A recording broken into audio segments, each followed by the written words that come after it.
Hello everyone and welcome back to the channel. So in this video we're going to be taking a look at the Bluetti EB55 portable power station. So Bluetti kindly sent me this battery to review, so I'll be putting it to the test over the coming months.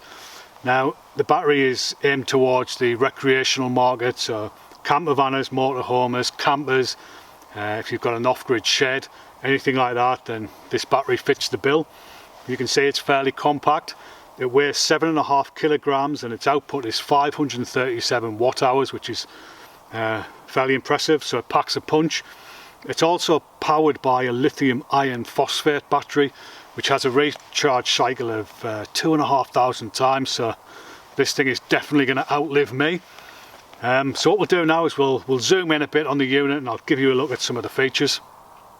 So we'll have a look at some of the output options here on the front of the unit. So each area can be turned on or off using these buttons here.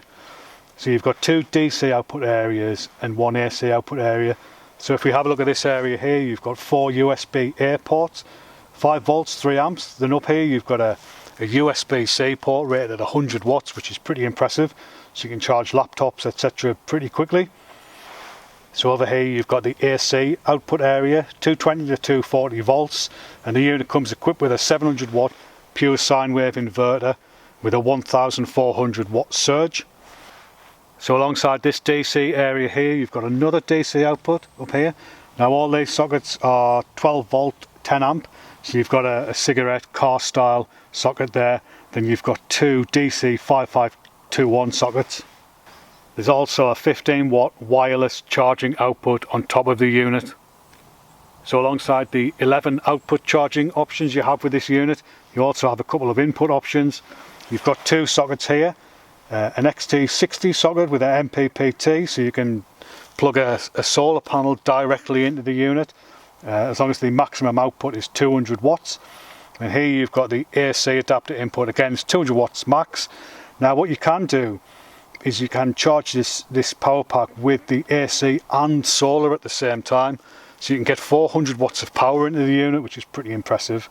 Now the unit does come supplied with the AC adapter and also two separate adapters for in-car charging and solar charging for this socket here, which I'll show you in a moment. So operating the unit, really straightforward. Each area has its own on-off switch here. So if you don't want to use the AC output, you don't really want power going to the inverter, so you can just keep this area turned off. If you want to use the wireless charging output, you need to turn on the DC output, which you do so by just pressing the button there. Then the screen will come up. Now the information on here, you've got input in watts, so you can see how much power is going in via solar, for example, and output in watts as well, so you can see how much power the items that you're charging are using. Then you've got a battery level indicator in here, which goes from 20% through 40, 60, 80 up to 100. So when we come around the back of the unit, it has a really nice feature. It's got a diffused light at the back. Now a lot of these power packs come with some kind of like torch bulb on the front, which is always pretty pointless and no one ever uses them. But this is a proper diffused light. So you've got low mode. If you press it again, you've got high mode. And then one more press, you've got disco mode. Although I'm guessing this is really an SOS mode. So my first impression of the unit is that it looks pretty impressive.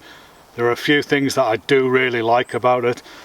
I do like the fact that it's got two AC inputs here. I really like the fact that it's got a usable diffused light at the back. And I like the fact that the handle kind of folds down into the unit itself. I mean, a lot of these battery packs come with these kind of big plastic handles, which make it a bit difficult to store. So I like the fact that this is a bit more sleek, and plus you get the wireless charging on top. I like the fact that you can just plug a solar panel directly into the unit. Now I've got an 80 watt solar panel at home, but I just need to mod around with the wires to get it to fit the MC4 connectors that come with this unit.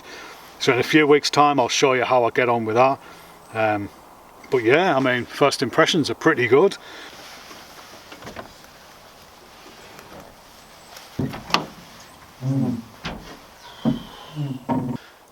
So I just wanted to quickly show you the cables that come with the unit.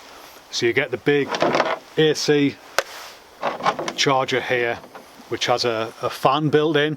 Now the only downside about this is it is pretty noisy. As soon as you plug it in, the fan comes on, so that's probably the only negative I've found with the entire unit so far. So that comes with the kit, as you would expect.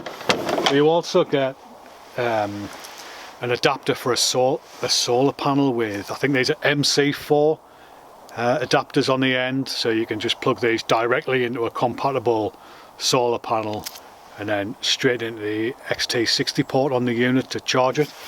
And it also comes with the cigarette style car lighter as well, which goes into the MT60 port. So yeah, now another thing about the unit as well, it does support like through charging, so you can put power into the unit as well as charge all your things as well. So we're back at the headquarters now, which is my garage. I started off this video up in the woods where we used the battery pack for the evening in the off-grid shed, and it worked perfectly well. I didn't get that much of an opportunity to test it though, because we don't really have that much electrical equipment up there, just a 12 volt LED light and a USB Christmas tree, because it's that time of year. Although I did manage to charge a couple of chainsaw batteries, a couple of my Makita batteries up there, which the unit handled flawlessly, so I was pretty impressed with that. I also attempted to power my Engel MT45 fridge freezer that we have in the back of the pickup truck, but because it was so cold up there, the unit was already refrigerated and it didn't draw any power from the battery. So yeah, what I'm going to do now is just continue the testing and get some more stuff plugged in.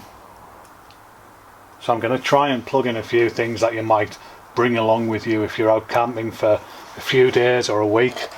You might want a digital radio. This one's going to be using the AC port, so we'll plug that in. You might want to charge some drone batteries, so we'll put that into the USB-C port. There's a couple of batteries in there. You might want to charge some GoPro or camera batteries. We've got a couple here. So we'll use one of these USB-A ports.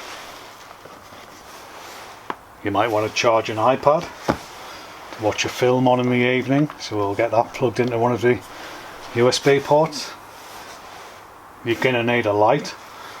This is an LED light which is powered via USB, so we'll get that into there. You might want to charge your MacBook to do a bit of work while you're out camping, or a bit of video editing or something like that. So we'll plug that into the AC port. Then smartphone, that can go on top. You might also want to charge a separate battery pack. This one's from my heated vest, so we'll plug that into the final USB port. So there we are. The only thing is I haven't got anything to go in this DC area here. I've just had a look around the house, but I can't find anything. So let's get it all powered up. So I've turned the backlight on low setting on the unit as well. And as you can see, we're drawing about 30 to 32 watts per hour.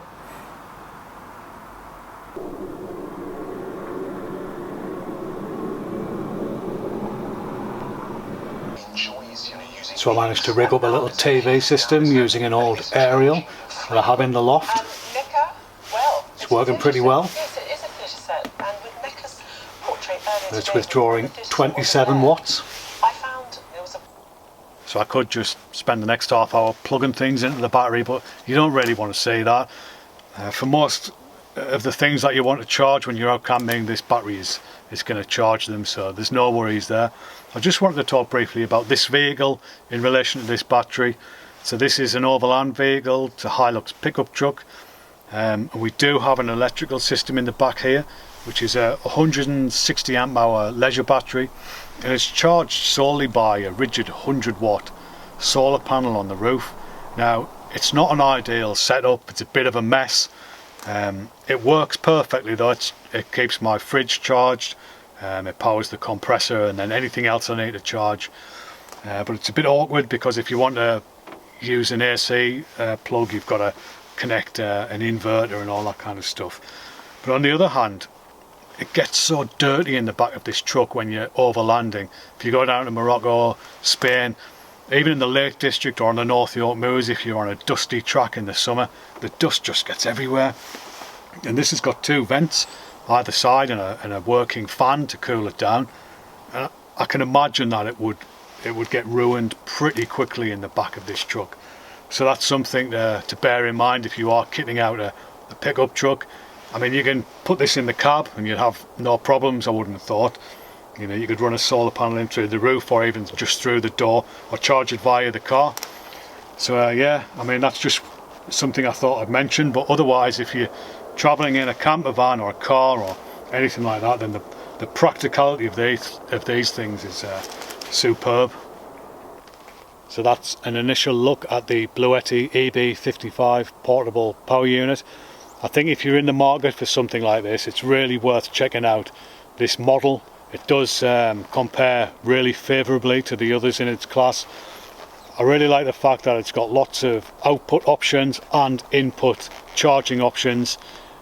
I also like the fact it's got wireless charging and that the battery is going to last a long time. So I think they'll end up being a worthwhile investment if you are looking at them, especially today. You know, we have a problem with energy security. Even if you're not into the outdoors and you're looking for something as a power backup for in your house, if you can connect this up to a solar panel and keep it charged, I think it will be a worthwhile investment as well. You can kind of keep your internet on the go in case of a power cut. You can plug your TV in, your lights and all kinds of stuff, so they are pretty useful. But yeah, anyway, it's getting a bit cold. There's a bit of a freezing fog coming down at the moment, so I'm going to retire back to the cabin. I'm going to get this rigged up. I've got a couple of lights to plug in and my USB Christmas tree. I'm going to get the fire on and relax for a bit. So as ever, thanks for watching. I'll catch up with you again in the next one.